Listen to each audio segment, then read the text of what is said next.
Hello friends, in this tutorial we are going to talk about Maven dependency management. So what is Maven dependency management? First thing we'll talk about is what is dependency. So when we develop a software, we don't need to develop everything by ourselves. We can be dependent on some open source library or some software or frameworks developed within our company itself. So those are called dependencies, and those dependencies needs to be added to our project so that we can refer to them in our project. Before Maven, we used to use Ant.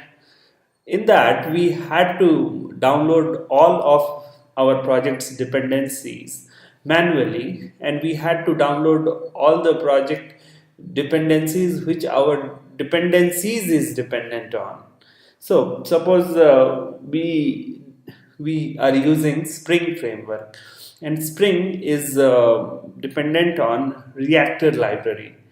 So first we had to download Spring, and then we had to download Reactor library. So both we had to download manually, and which was a pretty difficult, time taking and error prone task. So Maven manages everything for us. In Maven, we just need to specify our project's dependency, whatever coordinates we have for Maven. Like in coordinate, we have three things: group ID, artifact ID, and version that we need to specify in our pom.xml. And Maven manages that dependency as well as its transitive dependencies. Now, what is transitive dependency? Transitive dependencies is the dependencies which our dependencies is dependent on.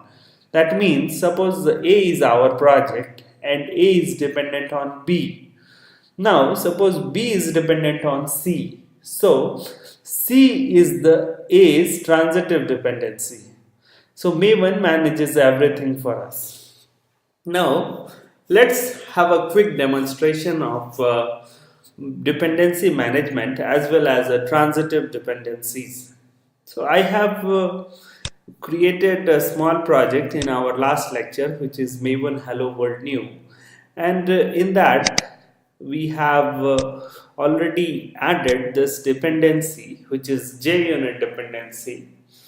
I have planned to develop one small project using Spring.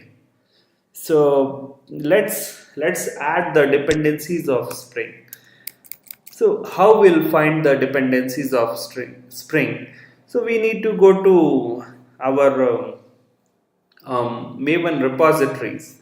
So Maven provides one central repositories. We can have any other repositories as well. We can have companies specific repositories. Inside your company you may have some internal repository, or suppose Oracle also provides its repository. Suppose, so if we want to use Oracle's internal jars, then we can refer to their repository. But in this tutorial, we are going to refer to Maven's central repository, which is an open source repository. So let's go to our Maven central repository. We need to go to search.maven.org, and this is Maven's central repository. Let's search for Spring Core. This we are going to add in our project. So we can see here that Spring 5.0.2 release is our latest version. So this is our dependency coordinate. So let me copy this, and this is Spring's POM. So we'll talk about all these things later. First, let me copy this and let me paste here inside my dependencies tag inside pom.xml, of course.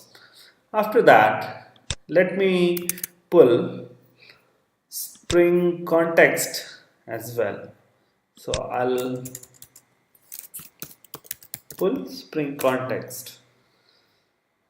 I'll pull the latest version of Spring context, and I have copied the coordinate. Let me go to Eclipse and I'll put this dependency as well, and let me format this. After that, let me go to my um, terminal and clear everything. Now there is a goal in Maven inside dependency plugin. So let me bring up dependency plugin, and after that there is a goal inside this plugin called copy dependencies. So what this goal does is that it copies all dependencies from our central or remote repository to our local repository, as well as it puts all the dependencies inside your target folder. So let's run this command.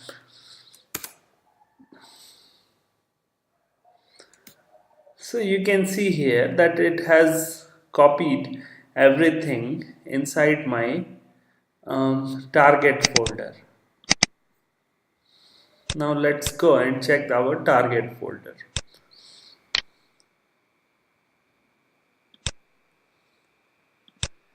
So you can see here all dependencies has come.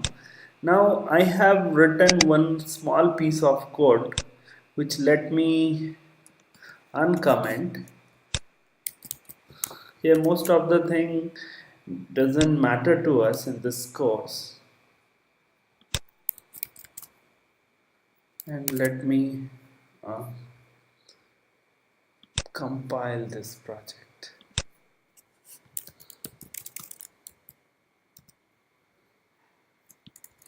And let me first build Eclipse so that Eclipse will get all the jars. Now let's refresh our project.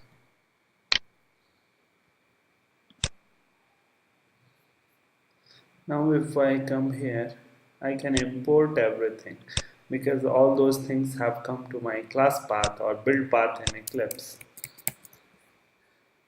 Now you can see here that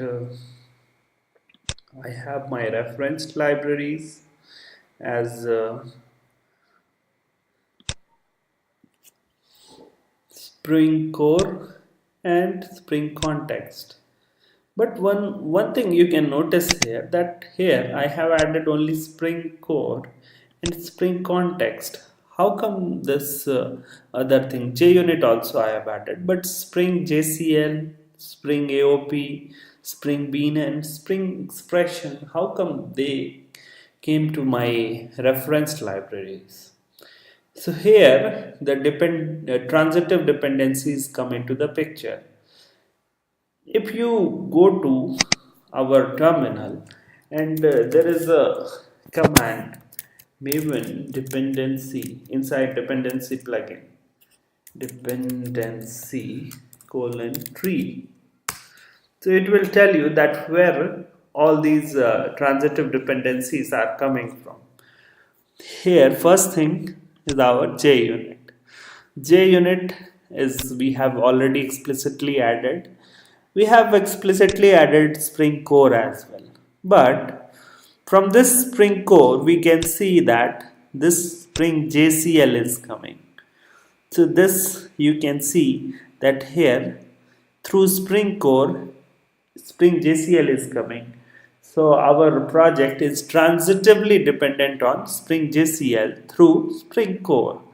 And now for Spring Context as well, you can see through Spring Context our project is dependent on Spring AOP, Spring Beans and Spring Expression. So this is transitive dependency which Maven manages for us. We don't need to go and explicitly download these dependencies which Spring Context or Spring Core is dependent on.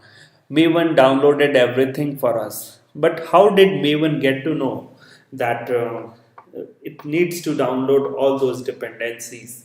So let's go to our central repository and let's first check the Spring course dependencies. Let's first check the Spring course pom.xml. So here we can see this is the Spring course pom.xml, and you can see here the Spring course artifact ID, everything, version, and organization. These things we also added in our project. After that, we have this dependencies tag. Inside this dependencies tag, you can see all the dependencies. But here, you might be thinking that why not this netty buffer or reactor core or rx java. These things, sorry, why these things didn't come into our transitive dependencies. You might be noticing that for every dependencies this optional tag is true. So this is doing the magic that if this optional tag is true, then um, whatever dependencies we have in our project and in the POM of that dependency, if any dependency is optional is true, then it won't bring or fetch that dependency. Maven won't bring or fetch that dependency as a transitive dependency. So Maven checks that if that dependency's optional tag is true, then it won't fetch that dependency as a transitive dependency. So let's check who and all has optional as a true. This also has optional true. This also has optional true, and here also optional true. But this you can see Spring JCL doesn't have optional tag. That means optional is false by default. So here, if you come here, then you can see that Spring JCL has been brought as a transitive dependency of Spring Core, not others whose optional is true. So this way, Maven got to know that which dependency it needs to bring as a transitive dependency and which dependency it doesn't need to bring as a transitive dependency from the project's dependencies. Okay, thank you.